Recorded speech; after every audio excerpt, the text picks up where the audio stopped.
Hello students, मैं श्वेता सिंह। आज हम अर्थशास्त्र में जानेंगे चयन। अर्थशास्त्र क्या चयन का शास्त्र है या विज्ञान है?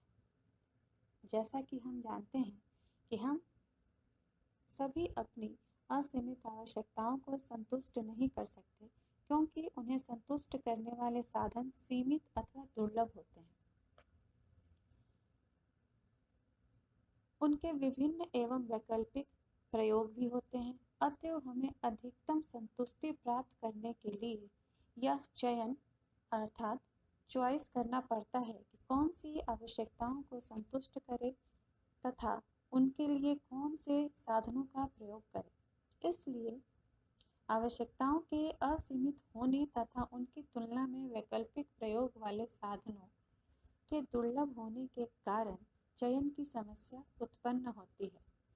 चयन की समस्या प्रमुख आर्थिक समस्या है, इसलिए अर्थशास्त्र को चयन का शास्त्र या विज्ञान कहा जाता है। आइए अब हम जानते हैं चयन का क्या अर्थ है। What is the meaning of choice? चयन से अभिप्राय उपलब्ध सीमित विकल्पों में से चुनने की प्रक्रिया है। Choice refers to the process of selection from available limited alternative.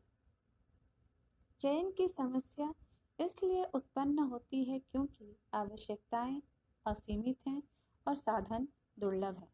साधनों के वैकल्पिक प्रयोग भी होते हैं। अतएव चयन की आवश्यकता उस समय होती है जब असीमित आवश्यकताओं की संतुष्टि के लिए वैकल्पिक उपयोग वाले दुर्लभ साधनों का प्रयोग किया जाता है। इसे हम इस प्रकार उदाहरण के द्वारा भी समझ सकते हैं। जैसे आपके पास 5 रुपए है और आपको अपनी भूख की आवश्यकता को संतुष्ट करने के लिए कोई एक वस्तु खरीदना होगा। 5 वस्तु हैं: रोटी, लड्डू, जलेबी, समोसा, और इन पांचों वस्तुओं की कीमत 5 रुपए है। रोटी 5 रुपये, लड्डू 5 रुपये, समोसा 5 रुपये। अतः पांचों वस्तुएं आप नहीं खरीद सकते। आपको ये चयन करना पड़ेगा कि इन पांचों वस्तुओं में से आप कौन सी वस्तु खरीदें जिससे आप अपनी आवश्यकता की पूर्ति कर सकें। यदि आप इन पांचों वस्तुओं में से किसी एक वस्तु का चयन करते हैं तो बाकी 4 वस्तुओं का आपको त्याग करना पड़ेगा। आपको चयन इसलिए करना है क्योंकि साधन दुर्लभ हैं और उनके वैकल्पिक प्रयोग होते हैं। अतः चयन का मुख्य कारण दुर्लभता ही है।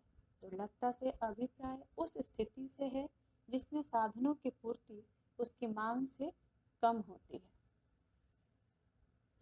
आइए अब हम जानते हैं दुर्लभता और चयन को अलग नहीं किया जा सकता। उपभोक्ता के स्तर पर दुर्लभता का अर्थ है सीमित आय और चयन का अर्थ है आय की विभिन्न वस्तुओं और सेवाओं को खरीदने के लिए इस प्रकार बंटवारा करना जिससे उपभोक्ता को अधिकतम संतुष्टि प्राप्त हो। उत्पादक के स्तर पर दुर्लभता का अर्थ है उत्पादन के सीमित साधन एवं चयन का अर्थ है विभिन्न वस्तुओं और सेवाओं के उत्पादन के लिए साधनों का इस प्रकार बंटवारा करना जिससे उत्पादक को अधिकतम लाभ प्राप्त हो। राष्ट्रीय स्तर पर दुर्लभता का अर्थ है सीमित राष्ट्रीय साधन एवं चयन का अर्थ है साधनों को इस प्रकार के प्रयोग करना जिससे सामाजिक कल्याण का अधिकतम स्तर प्राप्त हो। अंतरराष्ट्रीय स्तर पर दुर्लभता का अर्थ है सीमित अंतरराष्ट्रीय साधन एवं चयन का अर्थ है कि साधनों का इस प्रकार से प्रयोग करना जिससे अंतरराष्ट्रीय व्यापार के अधिकतम लाभ प्राप्त हो। संक्षेप में हम इसे इस प्रकार समझ सकते हैं, दुर्लभता के कारण चयन होता है। चयन से अभिप्राय है निर्णय लेने की प्रक्रिया। निर्णय लेने की प्रक्रिया का संबंध है सीमित साधनों के इस प्रकार के प्रयोग किए जाने से जिसमें उपभोक्ता अधिकतम संतुष्टि प्राप्त करे, उत्पादक अधिकतम लाभ प्राप्त करे तथा एक राष्ट्र अधिकतम सामाजिक कल्याण प्राप्त करे। आज के लिए इतना। मैं अगले क्लास में फिर नए टॉपिक्स के साथ आऊँगी।